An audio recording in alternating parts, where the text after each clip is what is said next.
Good evening and welcome to गना शॉट। गना शॉट में आप सबका स्वागत है। आज हम एक स्पेशल शो करने वाले हैं क्योंकि पाकिस्तान में एक स्पेशल इवेंट हो रहा है। वो है पाकिस्तान में इलेक्शंस कल हो गए। इलेक्शंस जो हुए हैं वो हुए हैं, but what we need to do is look ahead. So today we are going to discuss Pakistan post elections.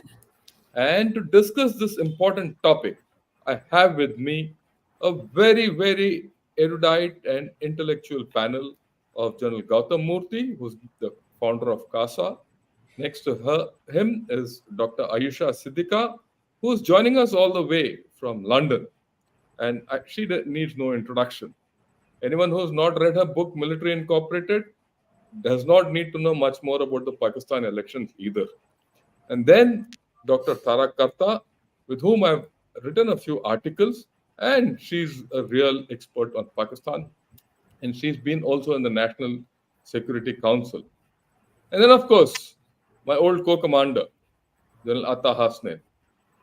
Right. What we'll do today is this. I'll give a brief introduction about what's happening in Pakistan, the number of seats, all that. And then I have one question for the entire panel. That is, where does Pakistan go from here? And that's how, and after that, we will see how the whole thing goes and how we take on the questions. Right. The first thing,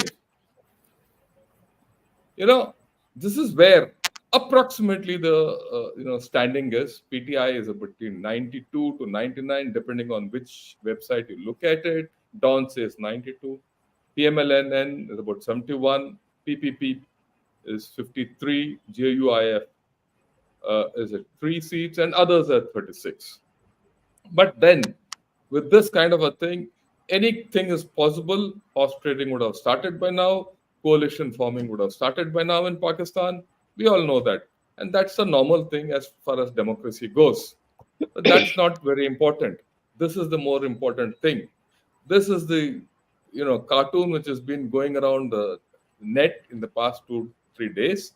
And what does it say? Motto of Pakistan Army: Jang kadi jeeti nahi, election kadi hariya nahi. And I hope my Punjabi is as good as my Tamil. But then that's how it is. I leave it at that.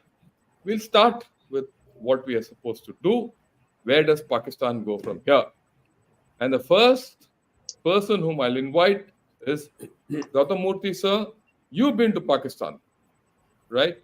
And you've been to Pakistan and met a whole lot of their army hierarchy on a one-to-one basis, and you probably have a good idea about them. So what is your take on where does Pakistan go from where it is? All yours. Good evening, General Shankar. Good evening, my honored co-panelists, and good evening to all the participants in this important seminar.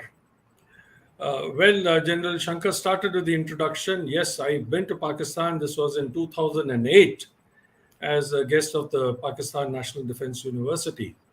And not only have I interacted with a number of Pakistani officers, not only in Pakistan, but in India, Australia, and at various missions across when I've traveled officially. But I have also had the opportunity to meet a number of Pakistani civilians in Pakistan. And as I go along, I'll tell you about the sense that I get after my meeting with the civilians there more than with the army. Now, 8th February 2024 will go down as a red letter day in the history of Pakistan. This election is unprecedented in Pakistan history. Why? Because it has taken place under the full glare of social media. And social media is something that does not lie. The establishment did all it could to fix the results. However, the people of Pakistan have spoken. They've defied the establishment, and as you can see, they have stood with Imran Khan. Social media has actually exposed the manipulation with dozens of video clips that you and I and many of the participants would have seen on Twitter and YouTube. The results, as you have shown, were announced. It showed that the independent candidates in the lead. And let us see what happens now. Now, both Mr. Nawaz Sharif and Barrister Gohar, who spoke on the behalf of Imran Khan, are laying the claim to form the government. In fact, the barrister at the press conference has claimed a majority not only in KPK but in Punjab. And he very clearly said we won't let someone with only 50 seats form the government. He has stated that they respect all institutions. He said we have a fight with no one. And he has appealed to all the institutions, within brackets read the Pakistan Army, to respect the voice of the people. He has stated also that President Alvi will ask Imran Khan to form the government. He's called for peaceful protest tomorrow in the constituencies where the results have not been declared. In the meanwhile, we know that furious talks are taking place between the erstwhile PDA members to cobble up some form of a coalition government. As the PTI supporters have said, they have said the losers have got together to form the government. A number of PTI supported candidates are also approaching the court and the Election Commission Tribunal. And basically, they are saying that we don't want a carry forward of the dynastic politics, which Imran has condemned in the past. However, a coalition would mean a continuity of the policies followed by the interim government. The army and the entire establishment are very concerned about the economic situation, which is quite dire. And what they are saying is, let us move on. This is the kind of mantra that is being chanted. Last month, we are all aware that the IMF has approved that 700 million loan under the 3 billion bailout. Now, therefore, the Pakistan government has to take and has taken some very unpopular measures which have fueled at all-time high inflation. The establishment we know is absolutely dead against Imran Khan. They believe what India could not do in 75 years, Imran Khan has done in 1 year. And as we all know, Imran Khan took on the US, Saudi Arabia, and UAE, all long-time benefactors of Pakistan. He even formed an Islamic bloc with Turkey and Malaysia before he was pressurized to dissolve it. So Pakistan is beset with numerous problems. We are looking at climate change. We are looking at, apart from the economy, the terrorism, Baluchistan insurgency, the sending back of over 2 million Pashtuns. It's going to cause a huge problem. So what Pakistan right now needs a strong and stable government. But what it is likely to get is a lame duck government backed by a much weaker military establishment, which is also riven by dissensions under the surface. We've all seen videos that have surfaced of young officers and families joining in protests. Now, if the former PDA members form a government, how strong will it be, considering the army has been weakened? Can the army assert itself now? Will it regain the past standing if it does? And therefore, will the words of Benazir Bhutto ring true? I'm in office, but I'm not in power. Will it be the case of the House will always win? Or are we going to see tectonic changes taking place? Is this going to be the Arab Spring of Pakistan? Thank you. Thanks a lot, sir. You made some very telling points in what you've spoken. You spoke of the Arab Spring, which is quite a bit. In some ways, yes. What you probably missed out is that Imran Khan getting the Nelson Mandela kind of a status which people are talking of. Then that's for a different time. But the first thing which you spoke of is probably very critical. The unprecedented nature of these elections and the outcomes, considering the animosities which exist in that country. And this is probably the first time that the army is facing a criticality. And what kind of a criticality it's facing, I'm going to come back to you much later. Right. With this, we'll turn our attention to Dr. Tara Kartha. Madam, your take on what's happening all over. All to you. Okay, just I'm going to be very quick on this since General Moorthy has made such a fantastic introduction. See, in terms of the election and in terms of the extreme, what shall I say, the you want to call it fixing, you want to call it rigging. What I mean, I know Hussein Haqqani makes a very good difference between these two. Fixing is pre-election, and rigging is, thereafter. And I think the problem here is that the hand of the army has been extremely obvious, and not just in the elections, but in the run up to it and the things they did. That was, I think, unwise. The fact that they put themselves right in front to say that this is what, I mean, it was like they were drunk with power. And so some of the things they did, I think, went really too far, like even convicting his wife and husband and wife, Imran Khan and his wife, in a case saying that, they were married at the wrong time, so on and so forth. Like exactly what it's called, I forget. So it was overkill. Now, having done that overkill, now finding that Imran Khan is reaching near 100 votes, it's a very, very bad slap in the face. But that doesn't mean, I mean, there is a general suggestion that, oh, the Pakistan army is in grief. I don't think so. The chief will be in grief because he is the face of all this. The chief, Hasib Munir, is the face of all that has happened. The rest of the army will continue as before, especially now that, I mean, since we're looking into the future, they have this. Probably what will happen is a coalition force fighting among themselves. That suits them fine. Now, the question number two, which I hope Ayesha will take on, is PTI as independence, will they retain their coherence? And in certain places, yes, like in Khyber Pakhtunkhwa, where they have a solid base, they will retain their coherence. Punjab, probably not. We don't know. We'll have to see. Because, I mean, to put it very simply, for a voter to see his candidate suddenly skipping to, say, PMLN, he's going to lose his voter base. So there is a limit to how much you can do in certain areas like Khyber Pakhtunkhwa, where they're very strong. Second thing, of course, is the election. And I think the most telling indicator, I mean, I always find if you want to see what the future is going to be, look at the stock market.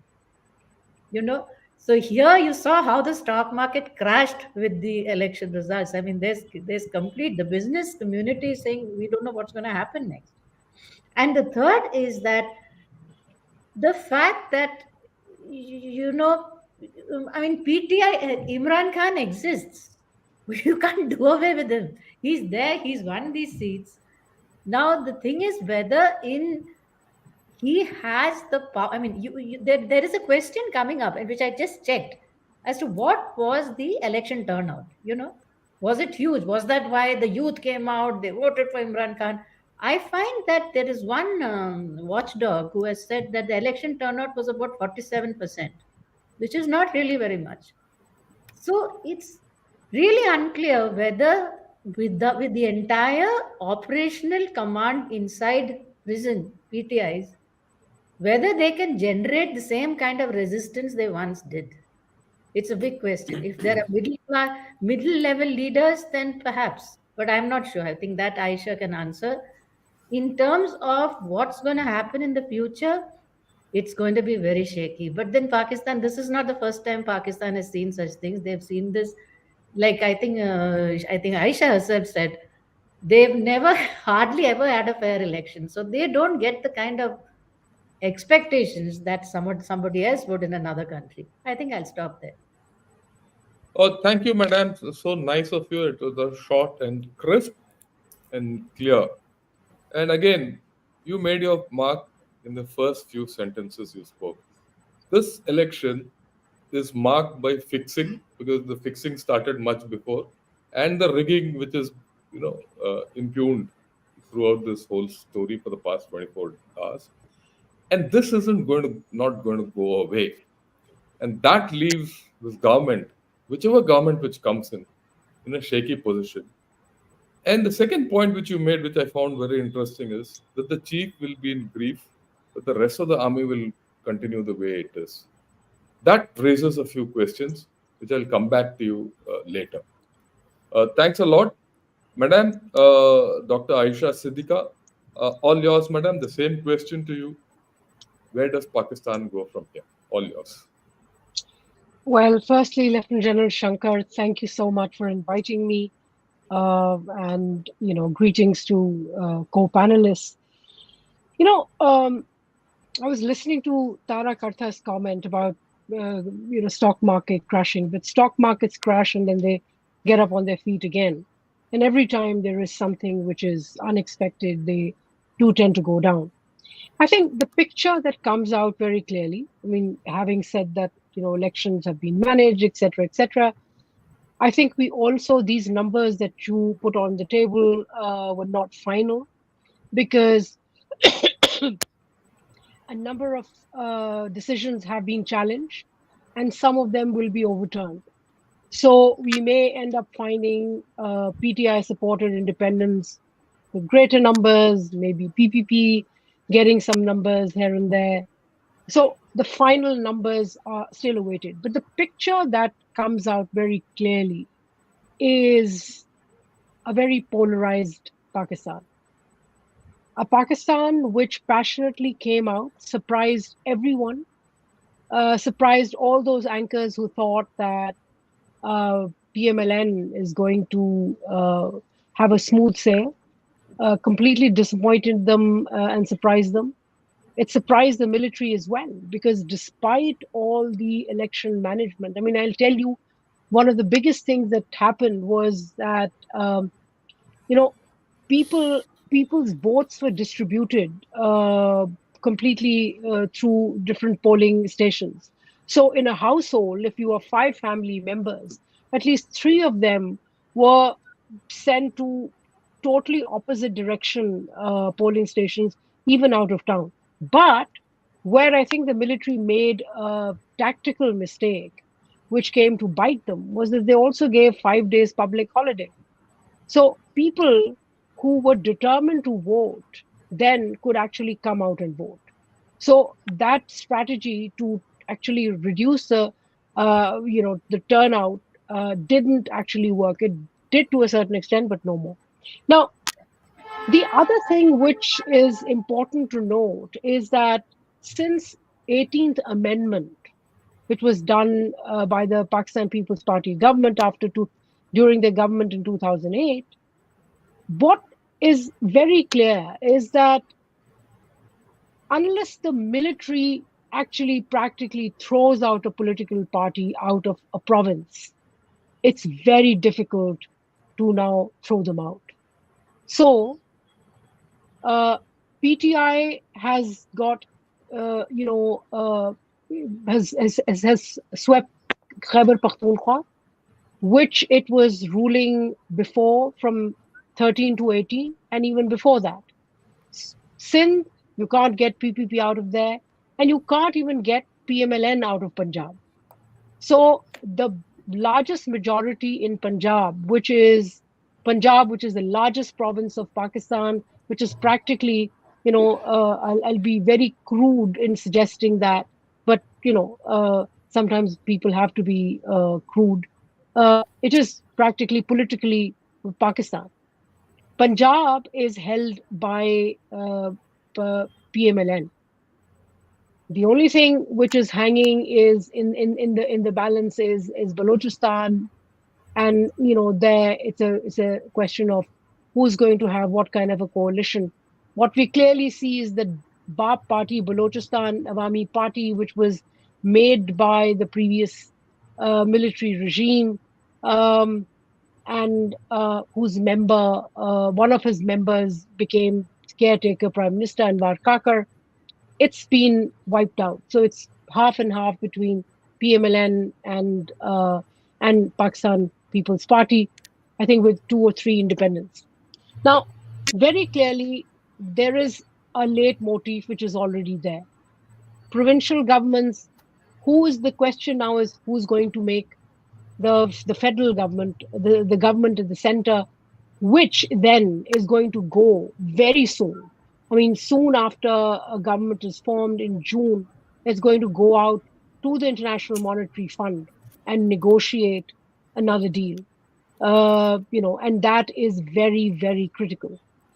And therefore, it's important for both the military and for the country that there is a certain consensus.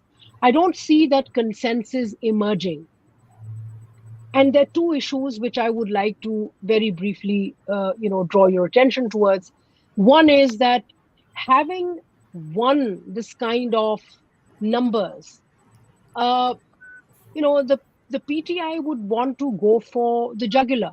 It would want. I mean, it's making these horrendous claims that it's got 170. Granted that if that there was post-election uh, result management. And if that is corrected, they'll probably get another 20 to 25 seats there.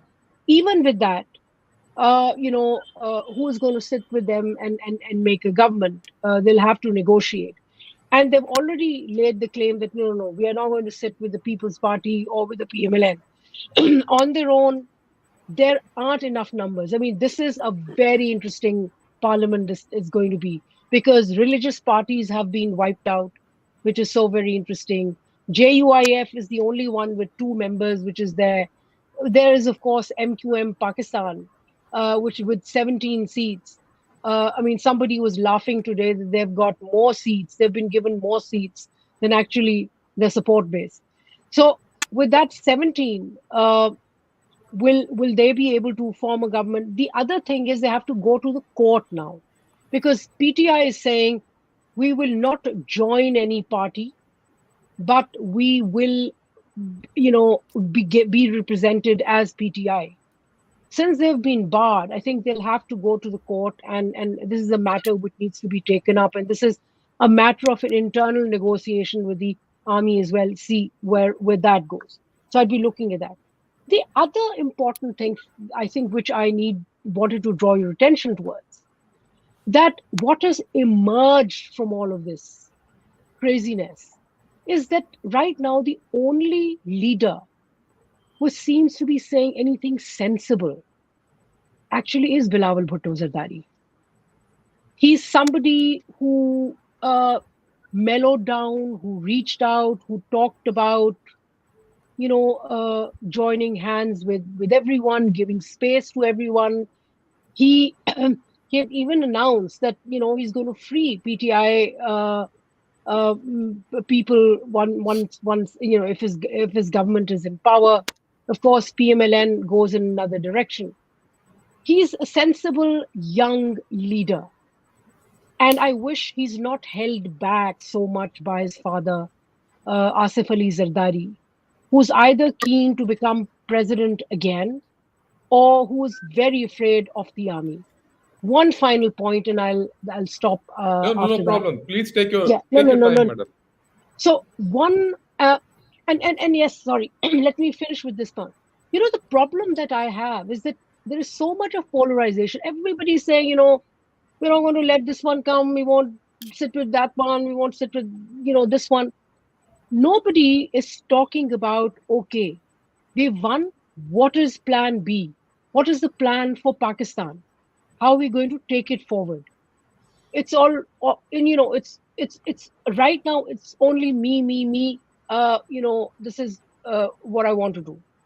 So that's why I'm saying that Bilawal Bhutto appears more sensible.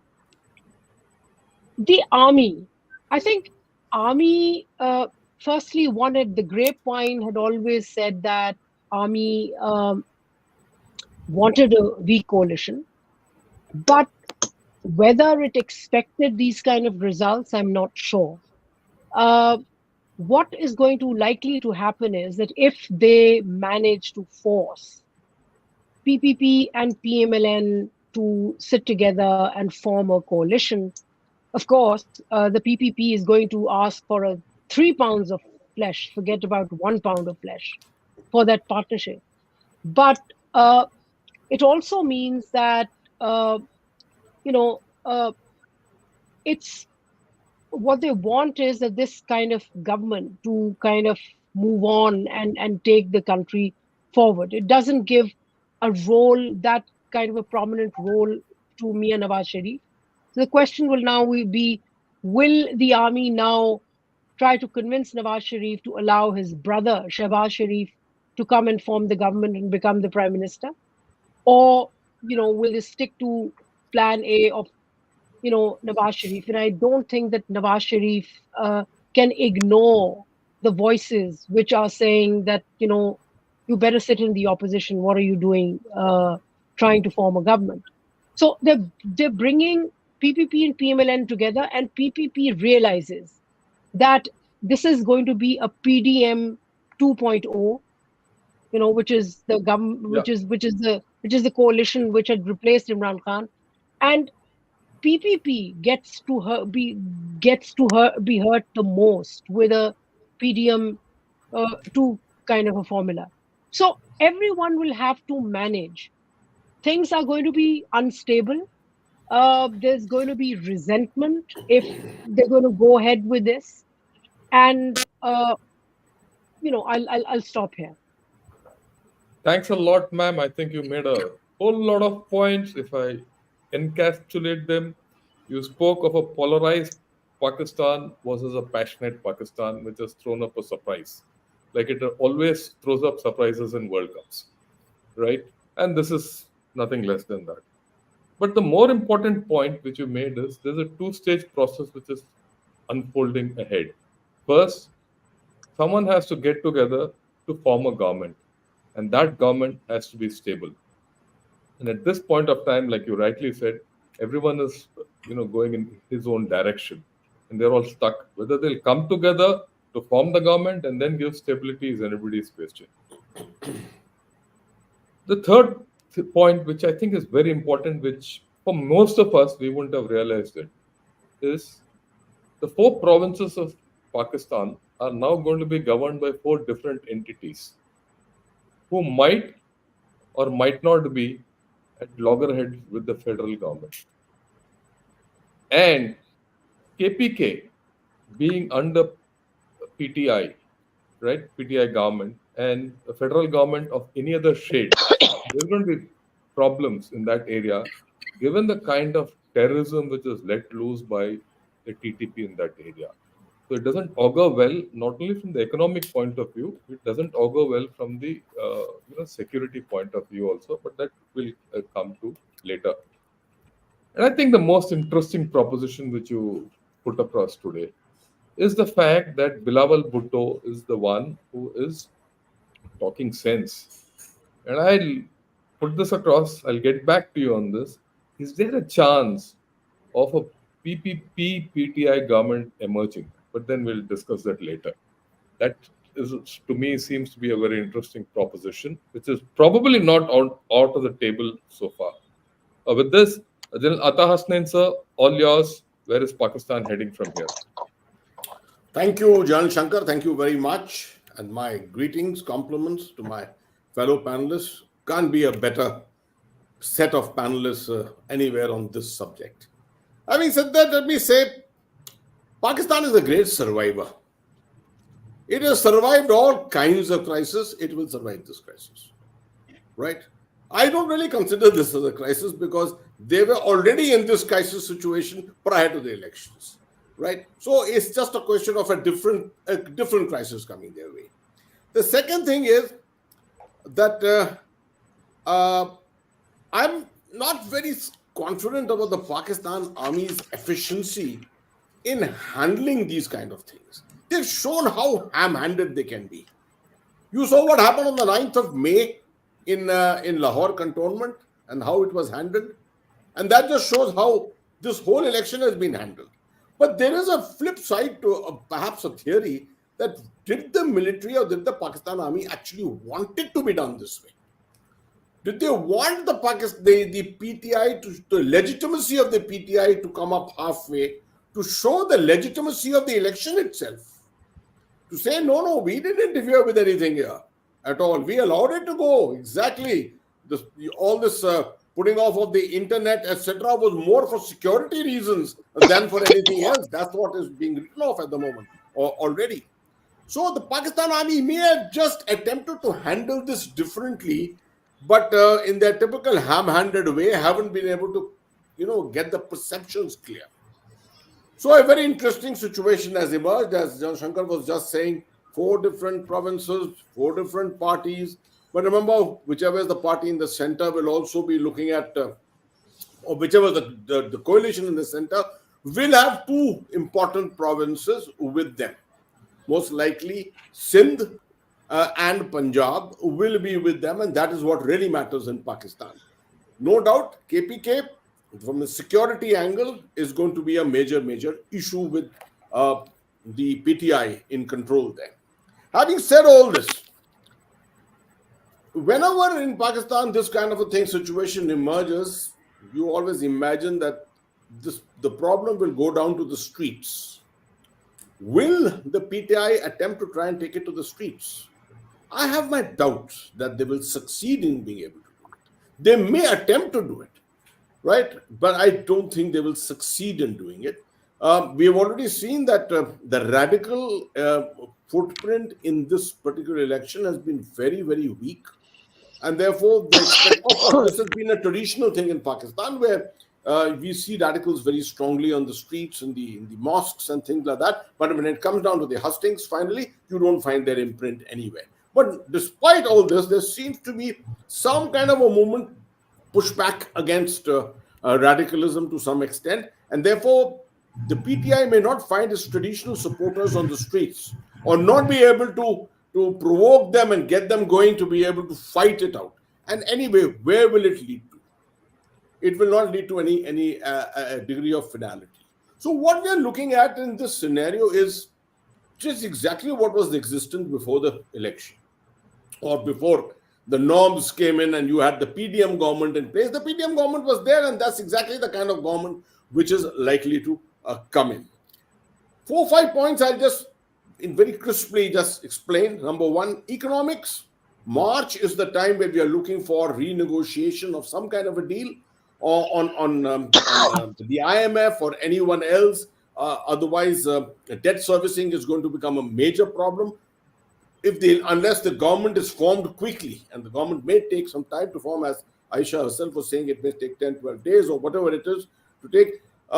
This is going to get affected very badly. But Pakistan somehow has a way of always coming out of it. We've been hearing for the better part of the last 2 years the kind of economic strains within Pakistan, but we find at the end of the day, still seems to be sufficient for everyone around. Not to say that it doesn't weaken the entire system as such, and its survivability as a system is always at stake. Number one. Second, we needn't bother about the climate effects. No one is going to look at this aspect of climates and development in this kind of a situation. Improvement with India till April, May, when the elections in India have taken place, I don't think we can see any further movement going. Thereafter, if this government survives, this government stays on, we can hope that some kind of overhaul will start from both sides. It will be baby steps and nothing more than that. Something like trade. Can we expect an initiative on trade, something which Pakistan can look forward to, improvement of its economy? I don't think that kind of a bravado will be attempted by the Pakistan government at any stage. The important thing is the Pakistan army seems to be divided. As we know, it is divided. How is it going to affect? Obviously, there will be some elements within the PTI who will want to try and exploit this.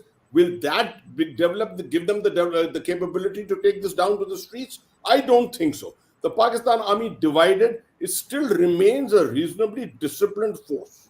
I still have my respect for their professionalism, and I don't think it will come down to that kind of a situation where you find a complete split, a vertical split between the corps commanders or between different elements of the Pakistan army.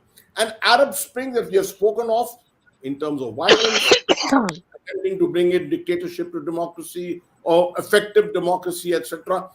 I don't see that kind of leadership anywhere at the moment which can effectively bring about an Arab Spring kind of a situation for Pakistan as such. So what we are finally looking at is just a situation in which Pakistan is going to continue in the mode that it was.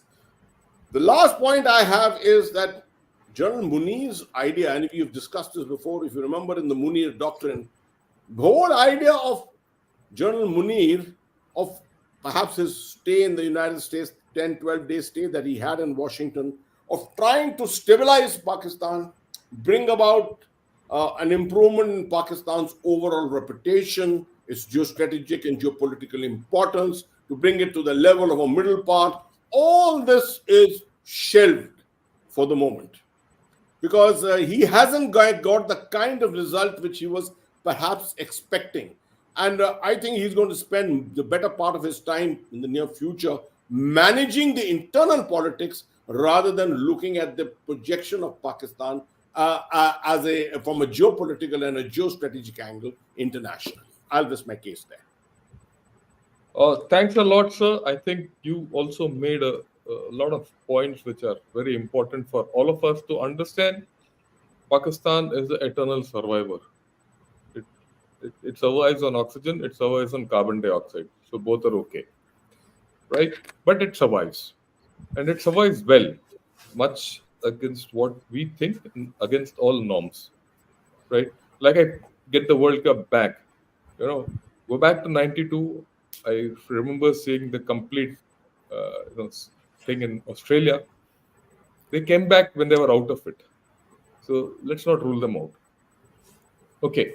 The next thing is that the biggest strength of the Pakistan army, biggest strength of Pakistan is the Pakistan army. Now that is at risk, and that has come out, with everyone's view says so that there is some shakiness in the army, right? Will the streets erupt? No, you very clearly said they won't. But you also painted a back to the future kind of a scenario. If it's a back to the future kind of a scenario, and we've also spoken of a PDM 2.0 coming up, so everything is on a question mark. The Munir doctrine, which we spoke of 10, 15 days back, has gone out of the window at this point of time. We'll see how it goes because it has implications of how we have to deal with India. And I'll get back to you on this later. Right. Now, we've gone through everyone's this thing. So let me ask a few questions to each one of you. I'll start again in the same sequence.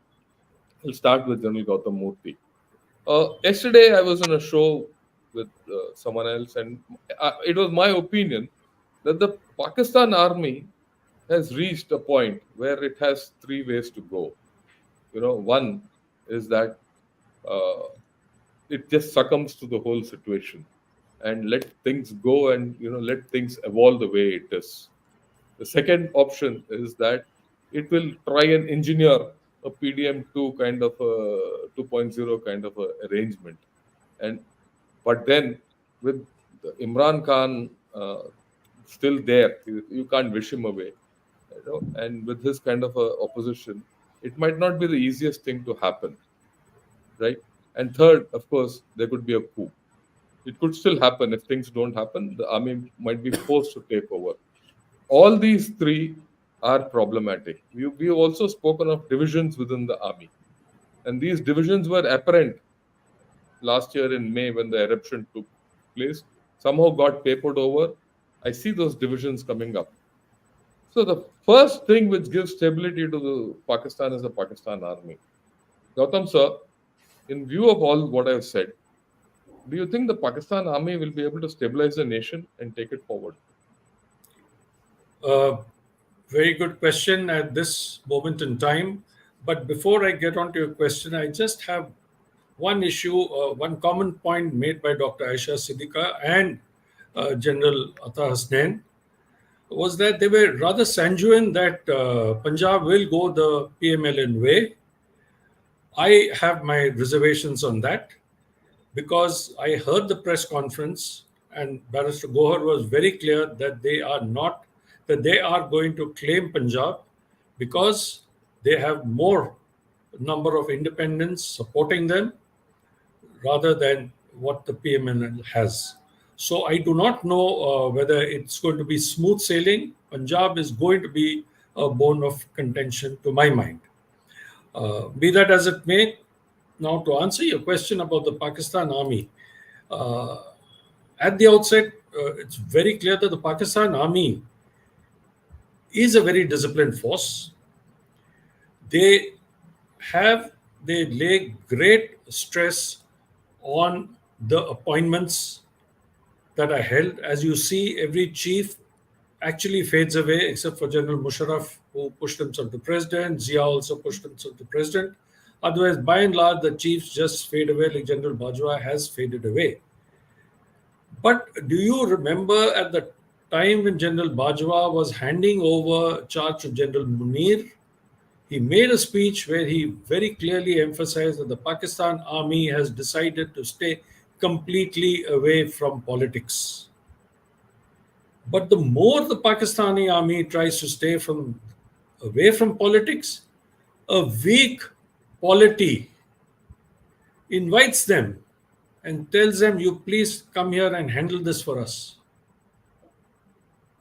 Why do you think this aspect of geoeconomics came up with General Bajwa and again taken forward by General Munir, who has said that there is a strategic role of the Pakistani army in the SIFC, that is a Special Investment Facilitation Council. And he went across to convince the Gulf monarchs to consider investing up to 100 billion in Pakistan. Be that as it may, at the top level, we saw 9th of May, General Hasnain has also alluded to it. There was a pushback from the rank and file. Even recently, as of day before yesterday, we saw at one of the housing colonies, there was a pushback. There were slogans supporting Imran Khan. So I really do not know how General Munir, of course, as General Hasnain said, he used a ham-handed approach and cracked down. But will this continue? Does General Munir have the complete support of all his 9 corps commanders? I told you they respect authority. But today, perhaps it is still a little too early to say. As things go by, as days proceed, if you know which way the wind is blowing, perhaps some senior officers may just say, sir, let us not interfere in what is happening. Let the politicians resolve this issue. Let us step back. And I think that would be a major inflection point for the Pakistan army. Thank you. Thanks a lot, sir. So let's not have any doubts left that this election has brought Pakistan army to a major point of inflection.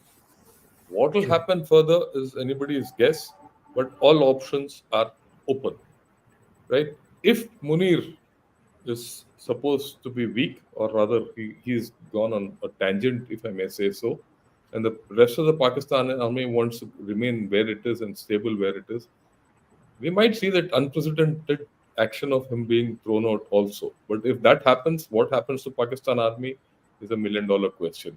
Whether Pakistan army will allow that to happen also is a $1 million question.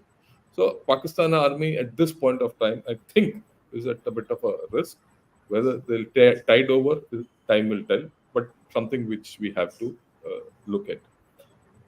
My next question is to Dr. Tara Kartha. Madam, all this is happening there. What do we do from India? How does it affect us? What is our policy options with them? Because anything could go on there, and especially with the kind of an outreach which you are doing to the Middle East and things like that, and the chaos which is going on in West Asia. How do you think we handle this situation? Yeah, that's I think the $1 million question again. But just to come back to the Pakistan army, please. a bit, is that see, the army as an institution, the reason it will hang together as much as it may dislike XYZ is that they need money for their defense budget. And unless the IMF comes through, they are in grief. Unless the other investments come through, they are going to be in a lot of problems. So that, where it has reached, the economy has reached such a state of near collapse that they may find it prudent to just hang in.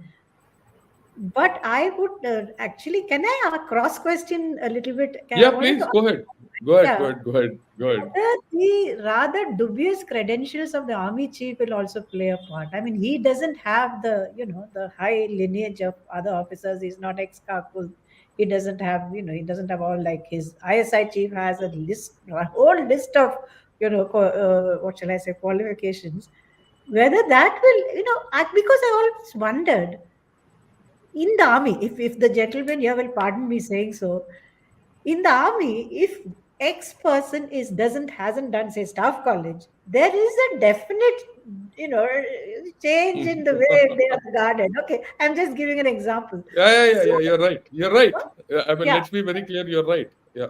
so the lower rank, the next couple of levels may not have the same respect for Munir as they should, and he himself in the last few months has been trying to show just how big he is. I'm a big man. The way he threw these guys into prison and all that has turned around and hit him in the face. So we need to. That is also a very, very what shall I say, a point of strain. But coming to what India can do, there's really very little that we can do in the circumstances. I saw a question saying that should we reach out? Will we reach out to the next prime minister, whoever he is? I think if the Pakistanis elect somebody, it's a democracy. And I got to say this. I mean, hats off to the Pakistani voters. I mean, they showed their Very true. decision making. Hats off to them. So you will have to reach out. Now, in most of our TV conversations, you'll find a bunch of analysts saying, "Why bother about Pakistan? It's a gone case. Let's just ignore them." You can't ignore your neighbor, especially since you see China making inroads into it in terms of various things which we can't talk about here, including, say, its submarine, communication centers. It's the optical fiber link into Pakistan, which goes then into their missile network. These are things you can't ignore. And the weaker a state, the more China and other powers will use them, including the US. They will all use this weak, divided Pakistan for their own interest. That is not in our interest at all. Now, it sounds very good to say on TV. People will sort of say that, oh, let them do what they want, and this very, what it is, strong arm spirit. But the reality is this: a weak, divided, unstable Pakistan is not good for us. I'll stop there. Yeah, I think let me qualify what you said. A weak, you know, unstable and divided Pakistan is not good for us. While we might not be able to do anything much about it, it is in our interest to manage the environment thereafter, because the players who will take something out of this system or this particular set of equations which will newly emerge are the bigger players, and how we manage that overall environment is something which we need to focus on. uh, I'll get back into Pakistan. And I'll ask Dr. Ayesha Siddiqa, Madam, I'll get, for the past 2, 3 days, one of the things which I keep hearing, which I mentioned in the beginning, is Mr. Imran Khan assuming the, status of a Nelson Mandela of Pakistan. You can't wish him away. He's risen from the ashes. Even from the jail, he's made his impact on ground, and that impact is visible in the 100 odd seats which he's already got, and he's got a state with him, province with him.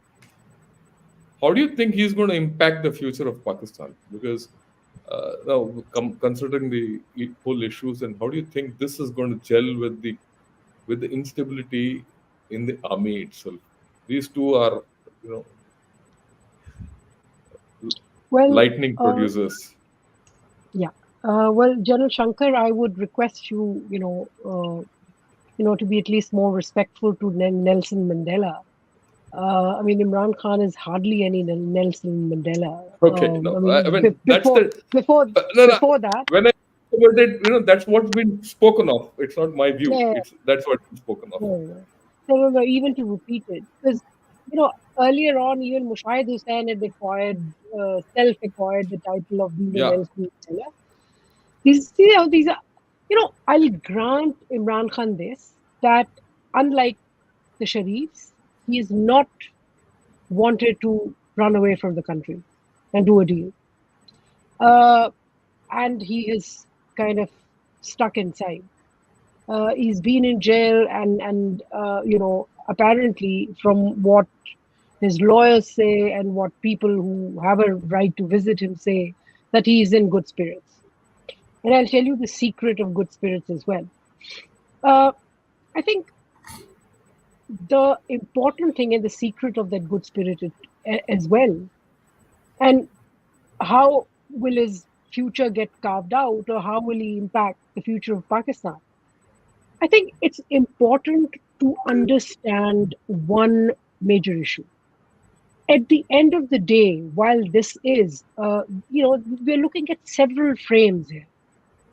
It's people of Pakistan versus the military of Pakistan. It's a political battle. But I think a very important dimension that we cannot ignore, at the end of the day, it's also a battle within the army, which has generated the kind of problem that we see today. So Imran Khan continues to hang in and depend that there will be forces that will, push back, or at least allow Asim Munir to create room for him, Imran Khan. Imran Khan's problem is not with the military. Imran Khan's problem is that he was removed, and removed unceremoniously. And he wanted, and at one of his hearings, he had said that, मैं इसको extension भी दे दूंगा. Sorry, not extension. He said कि मैं इसको appoint भी कर दूंगा. Now, he was trying to kind of send a signal to Asim Munir. Now, the problem here is that, I was listening to Tara Kartha talking about, what is Asim Munir standing. That be the case, I mean, which is a fact. The problem is that if the Imran Khan problem of the army is not handled in a better way, and now, what the military has done. I'm sorry, I'm diverting a bit. You showed that. No problem. Please go ahead. You showed that meme which said that jang jeeti nahi te, election hare nahi. Now they've come to a point when na jang jeette hain, na election jeette hain. So elections is something that they've not been able to interpret correctly. I mean, starting from 1970, whenever people's mood has changed, they've fallen behind that. And then they have to catch up. Now, here is a issue of now the army will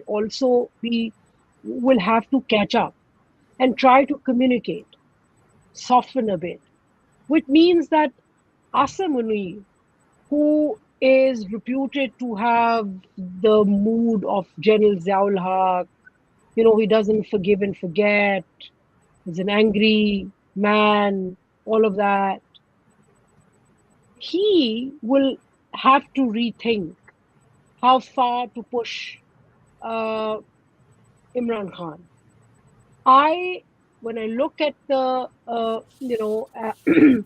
the crystal ball, suddenly after these elections, I don't see an end of Imran Khan. Imran Khan, 10 years sentence, 14 years, 7 years. Before election, everybody was like, this is end of Imran Khan. No, this is not the end of Imran Khan. Imran Khan will re-emerge. That's for sure.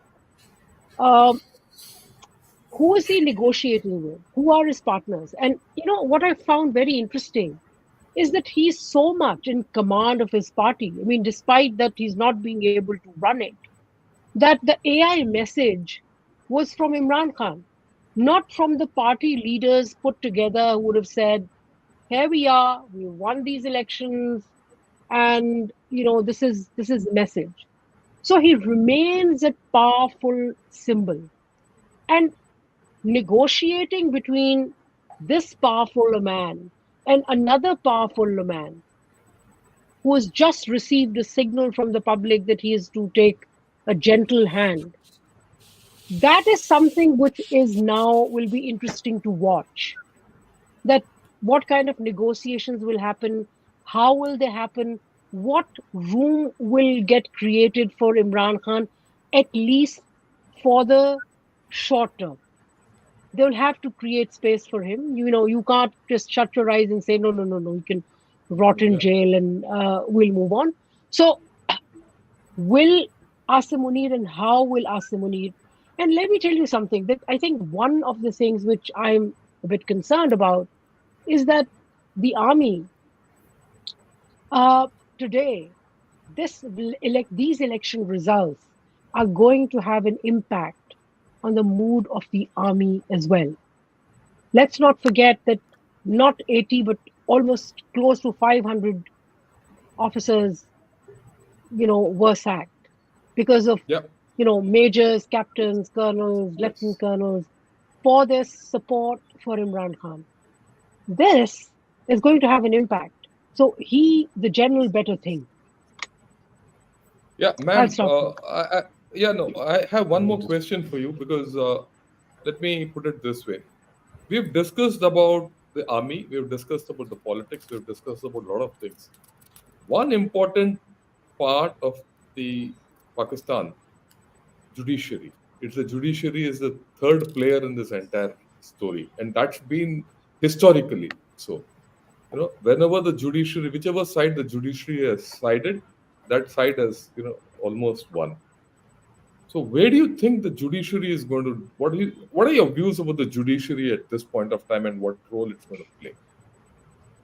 Let me try to answer it, a Okay, bit fine, whichever way. a different way. Yeah. So, Pakistan has had two populist leaders, Zulfikar Ali Bhutto and Imran Khan. While Zulfikar Ali Bhutto got mistreated by the judiciary and was let down by the middle class, extended middle class, which includes the lower middle class, continues to support Imran Khan, and Imran Khan has had received greater sympathy from the judiciary than Bhutto could ever imagine. Now, these, these election results will be a signal as well. So, uh, I'm here in London, just what, 3 days before elections. One of the senior judges of the Supreme Court, Justice Athar Minallah, was here, and he was speaking at LSE, and somebody from the crowd, a young man, got up very angry, said, you, the judiciary of Pakistan, are not independent, and this, that, and the other. He said, listen, we are independent. At least he said, I'm independent. Let these cases, he was probably referring to appeals, that let these appeals come, and you will see that we will be independent. So I'm sure many of the judges will, use excuse of independence to overturn some of the decisions. The problem is, and it's not that there will be unfair overturning of decisions. There are large holes in the decisions against the three decision sentences against Imran Khan. They're very weak cases. The manner in which they were completed, he was not allowed to complete his statement. None of the procedures were not even completed. So these are weak cases from the word go. They will get overturned. Secondly, judiciary is the moment for the army to actually negotiate with, with Imran Khan. That will be the route. If any, any advantages to be given, if there's going to be a weakening of position or softening of position, this is a better term, at the GHQ, then it'll be also be reflected, not the only factor, but it'll also get reflected in how the judiciary now behaves towards Imran Khan. Yeah, thanks a lot, ma'am. General Shankar, before you ask me a question, I thought there are enough issues which Ayesha has raised which I could comment on. Yeah, we will, sir. You will, Okay. and I'll ask you to comment on that. We'll take time. one important thing, I think I'll just reinforce what you said. Already there's a move on this direction. That's why it just came to me as we were speaking that we should talk of the judiciary, because Mr. Imran Khan has already his bail. He's been given bail in one of the cases, the earliest case where he was arrested, not in the case where he's been convicted. So I think I thought there was a softening, and like you rightly said, the judiciary might be the one who'll adjudicate, who'll provide the link between the army and Imran Khan and the rest of the politicians, the conduit to make things happen in the right direction for Pakistan. Uh, Ata Hasnain sir, yours, all yours before I. Okay, I thought Ayesha made some very, very interesting points. Yeah, yeah. And I may have one or two counterpoints, but by and large, I go along with her. Number one, I would like to comment on the personality of Asim Munir. You see, we tend to write off people who are not high profile. Asim Munir is a quartermaster general. I've never heard of a quartermaster general coming to become the chief in Pakistan, right? Or for that matter, even in India, right? So we tend to sort of he's not an extrovert. He's not like Rahil Sharif with a background, a family background of decorated martyr brother or something like that. He doesn't have all that. But I was hugely impressed with Asim Munir when he handled the 9th May crisis. It was a typical military way of handling it. Landing up there in a helicopter, going around the cantonment, speaking to the troops, holding a number of Sainik Sammelans, etc. I agree. This was a military problem, and it was militarily handled. Now, whether he can continue handling this almost crisis-like situation in Pakistan efficiently or not, I think he's growing on the job.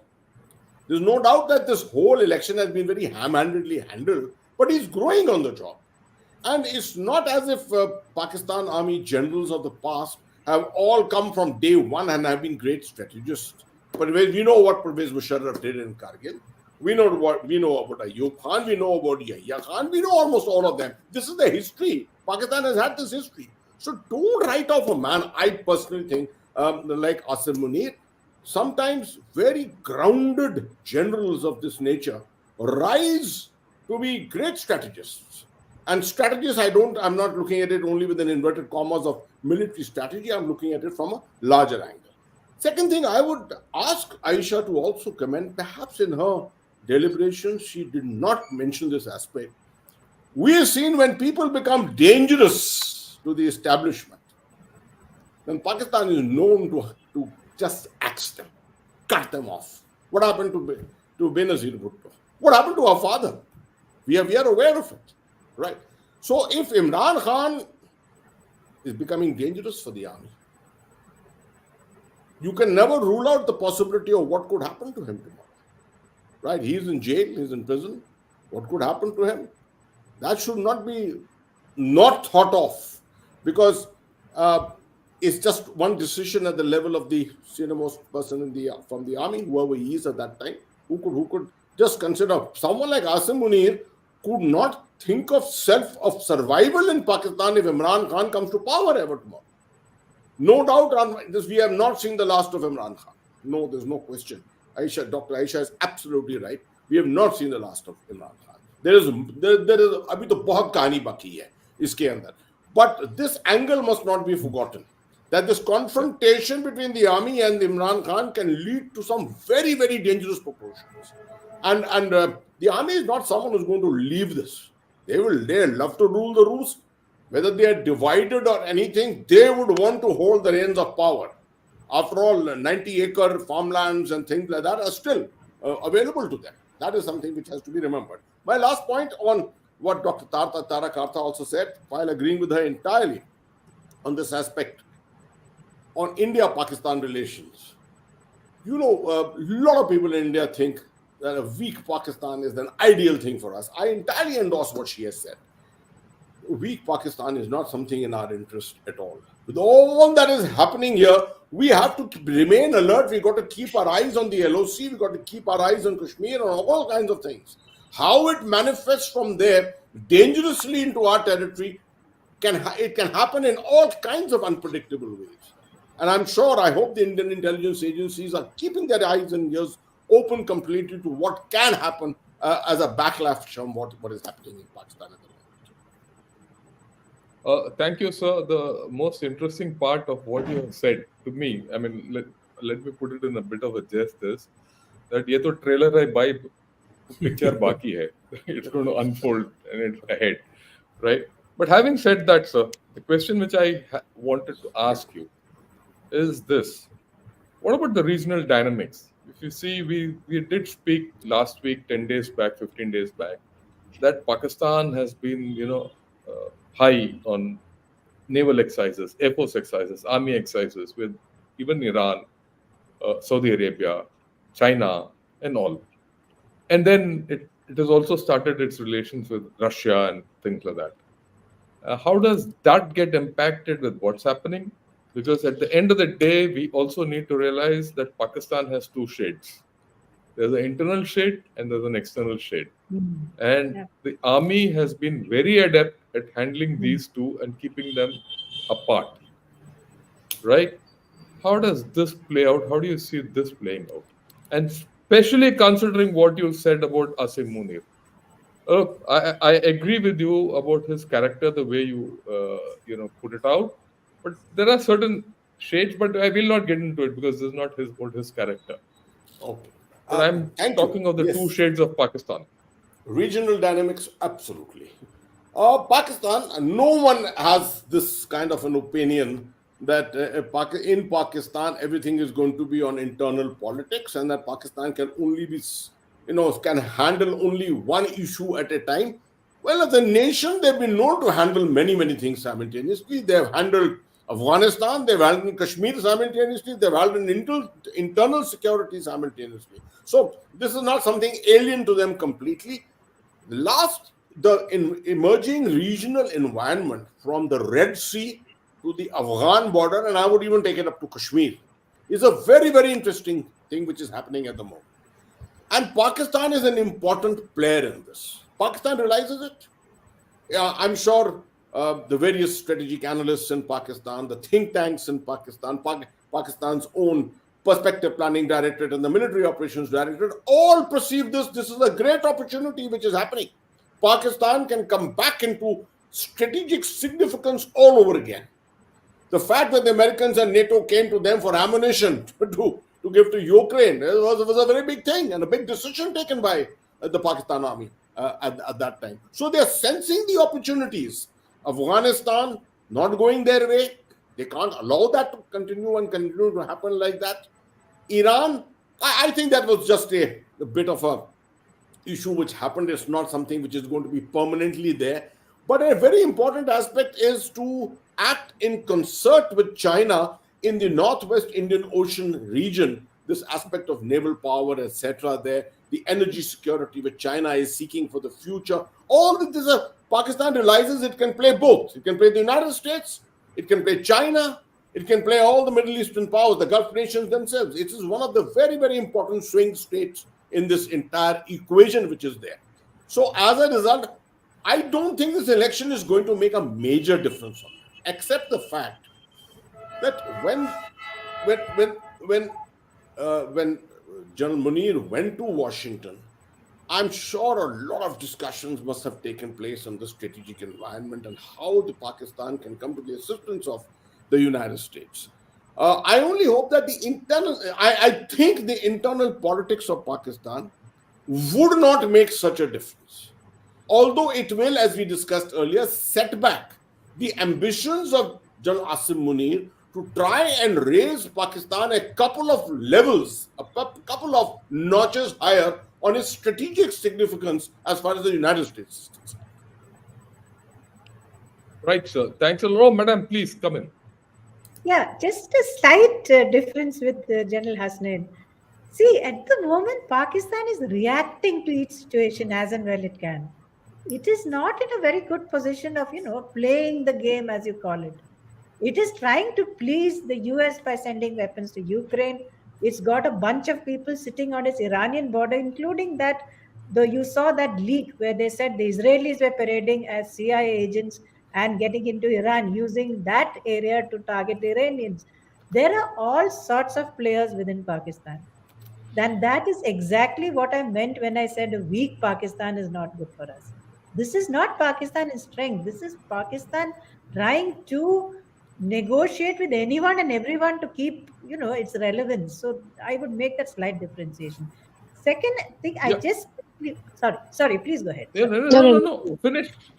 Yeah. When you're finished, we'll get See, her. we have this very strange thing of now. There's no doubt that Imran Khan has caught everybody's imagination. I mean, finally, the US has finally come out and said, "Oh, problems in elections, blah blah." The UK has come and I think said the same thing. And here is this man, as Ayesha said, who's very far from being a Nelson Mandela. He hounded the opposition. He used the NAB to the extent possible. He was a military little baby himself. I mean, he came into power in the most, what shall I say, violent manner possible. And today he is the shining, light of democracy in Pakistan. But I think he is 72, if I'm not mistaken. So there's not 71, a 72, it's okay. yeah, so there's not a lot of time, right? He's got to get things going. Second is, I think PTI stands out in the way they have used the media. They are masters. They've used the Twitter, the media to the Yes. it's worth learning the way they've used it to the extent. But again, my question to Aisha is I got that 47% from this free and fair election network. So that was the apparently the election turnout. I mean, to give you a relative ideas, our general election was 67%. So 47% is not it's not a lot. And there's also speculation that I think in parts of Karachi, watching Geo News, etc., there was hardly anyone. So the youth doesn't seem to have come out in droves or anything of the sort unless it was towards the end of elections. So I'm what I'm trying to do is to get at actually what happened because, like I said, we are also falling for the PTI narrative and also the sheer drama of the situation. That he's getting nearly 100 seats, but if PTI independents have to go forward, they have to negotiate with the army. And that is the problem. There is no other way. Nobody is going to touch them with a barge pole to make a. I mean, there was a question. Somebody said that PPP will. I think General Shankar said PPP and PTI in Sindh. CPI. I, Yeah, I don't let's think see. that will happen. I don't know, Let's but see, man. Let's see. let. Madam, Dr. Can Siddiqa, please, madam. Yeah, yeah, yeah. please, go ahead, go ahead. See, Tara, the important thing is what has come out very visibly in these elections is that not only was the PTI smart in using social media, but they've also managed to organize the party for people to go and vote. Actually, voting has happened and people have voted for them. That's a fact, right? So it gives them, what February 8th has given to PTI is a new life. It has actually made it into a party. So thanks to the army opposition as well, they've come of size. A couple of points that I wanted to make. What General Atta Hussain said. You know, Bibi was killed. Zulfikar Ali Bhutto was killed. I mean, both were assassinated. They were being far more dangerous. They were not from Punjab. Two, they were far more dangerous in terms of uh, cutting down, the size of the military in the long term. I mean, the reason they got rid of Bibi, I mean, I would argue that, the hand behind the gun may be Baitullah Mahsood's, but the mind behind was probably sitting somewhere in the GHQ. Now, the reason they got rid of her was because she was returning with the NRO, not being kind of controlled by them. There was no way they could control her. And the fear was that she will actually help the United States push back the army, especially in Afghanistan. That was one fear. And the other is, of course, Musharraf with his larger than life ego. So, two reasons there. Now, with Imran Khan A is from Punjab. They've not tried to kill Nawaz Sharif. They've not tried to kill Imran Khan. They've put them behind bars. And Imran Khan is also eager to negotiate with them. I mean, his problem is not the army. His not problem is not cutting them down to size. His problem is recognize that I am the power. You had promised me 10 years in power. You backed out, right? You go back to putting me back on the throne, and I'll be happy. All these people of his support base, he will, and that will be his test. If, for example, that happens, will he manage to convince his support base, which suddenly saw light of the day that this military is extremely troublesome politically, will he manage to control them? So, General Lata Hasnain, going to your think about Asim Munir, you army men all love all army men. But the problem is that, Asim Munir's biggest advantage, and it apparently from what I've heard, is his tour in the US went well. I mean, he managed to convince them that, let me try to settle down Pakistan the next 2-3 years, kind of work on its economy, work on geoeconomics, put some life back into Pakistan, and I'm also ready to play along with you. The fact of the matter is that this is something which was decided by the army much before Asim Munir, and Asim Munir is just following that formula.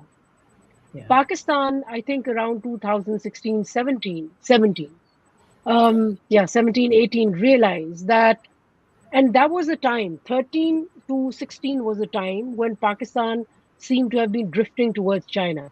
Around 2017, 18, the diplomatic corps, especially the pro-United States lobby in the GHQ, and largely the military realized that this would be a very bad move. That actually the best option for Pakistan is to have, to work with both. Now, as far as China is concerned, what Pakistan does, very well is go and take weapons, because the Western market is not open for Pakistan. Pakistan ordered 8 submarines, Chinese submarines, to be fitted with German engines. Germany refused to provide those engines. So despite that the hulls were cut for the German engine, they had to kind of redesign it. So the West is not willing to give Pakistan weapons. Pakistan doesn't have deep pockets to buy weapons. Who is there to help? China.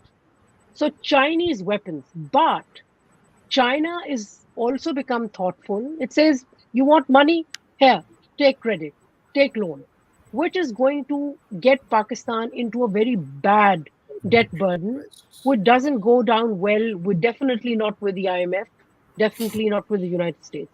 So that gap will probably be filled by countries of the Middle East and the Gulf, UAE, Qatar, and Saudi Arabia. These are the friends with helping hands, which also says something about Pakistan would have to, with Asim Munir in charge, will have to go soft on how does he deal with India. He'll have to be thoughtful on that count. As far as United States is concerned, definitely. United States has raised Pakistan military for too long. It's not about to abandon it and let it kind of jump into China's lap. So Pakistan has an advantage of actually, playing both sides. Now, the problem then remains for the Pakistan army, one problem, which is how do you rework the economy and Pakistan's politics? And I think these elections do pose a problem for it. For example, one of the ways the General Asim Munir thought of revamping the economy was retire public sector assets. Pakistan International Airlines, Pakistan Steel Mill, Pakistani airports, railways, etc., Pakistani ports, all of that. And by the way, it will be interesting for you to hear that Karachi Port Trust, West Wharf and East Wharf, both these wharfs have been given on lease to I think either to Qatar or to UAE. China came running UAE. later that we are interested and said, sorry mate, we already done the deal, so you're out. So China is being handled very strategically as well as far as Islamabad is concerned. Now the problem with going back to elections and economy, the problem here is this: if you're going to make a coalition government with the PPP and PMLN, the problem starts right here. And the problem is, to someone, will PMLN then be able to slap more taxes, which the IMF wants, without losing its vote bank and support base? And secondly, the problem is that while PMLN is completely for neoliberalization, privatization, sab kuch bech do, PPP is much more careful. PPP is saying, no, no, no. We have to, we have to keep PIA, we have to work PIA, Pakistan Steel Mill, etc., because their support base is there, the labor. I mean, already today, Bilawal has Bhutto has spoken about revamping labor unions and student unions. That means support base, but it also means a question mark for the kind of privatization that General Asim Munir wants. One final thing. Again, General Asim Munir is going big on agriculture. I mean, they've taken over almost 150,000 acres, which they're going to, almost turning, making Pakistan Army into a United Fruit Company of the United States as it operated in Latin and South America.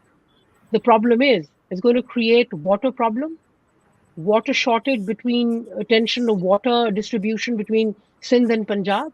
And when you have two parties representing opposite interests sitting in the parliament and in the government, it's not going to be that easy. It's not going to be good for his projects. And the thing is that despite that, Asim Munir is definitely going to learn a few things on the job. Maybe he gets smarter. I think the next 3 years, I mean, his term ends in 2026. The lesson that we have is that every general who comes gets an extension. It's almost like a American presidential election. Every president who gets elected then wants another term, right? He gets elected. This one gets that extension for 3 years. This one, if he doesn't solve the Imran Khan problem in an imaginative way, and that is where I put the question mark, if he has sufficient depth in him to do that extra imagination, if he's not able to do that, then I'm sorry, he can say goodbye to an extension. There will be tensions for him. Sorry for that long response. No problem. No problem at all, ma'am. Let me add 2 bits to what you have said about the economy. I don't see the economy of Pakistan reviving under any conditions, under anything which is going to happen, for 2 fundamental reasons which are not connected even with the elections. Right. The first is that Pakistan does not have the capacity to absorb FDI more than $1 to $1.5 billion. The problem which they've had with the $20 billion of CPC which they absorbed and they could not get any ROI, no one is going to invest in them and they can't absorb it also. That is one. The second thing is Pakistan fundamentally is a single river system.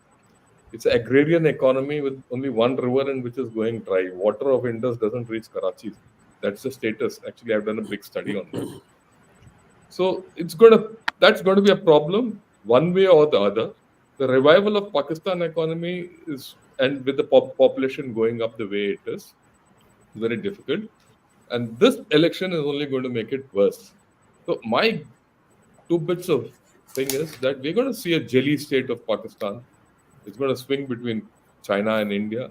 It's going to be economically in this bad thing. And they're going to keep selling off assets. They don't have any other choice. But then that is something, like I said, we'll see in the future.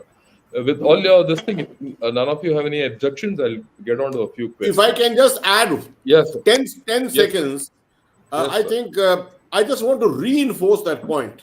watch out for Bilawal Bhutto. Yeah, I have a conjecture, I have a feeling this guy is going to go places in Pakistan in the future. After having seen his discussion with Rajdeep Sardesai during his visit to Goa, if you remember, Yes. it impressed me. I did not expect a guy 34 years old to be able to take on a man like Rajdeep Sardesai, so experienced a journalist, and be able to take care of all the responses which were necessary in that interview. So I think we need to look out for that. Absolutely. right. So let me start asking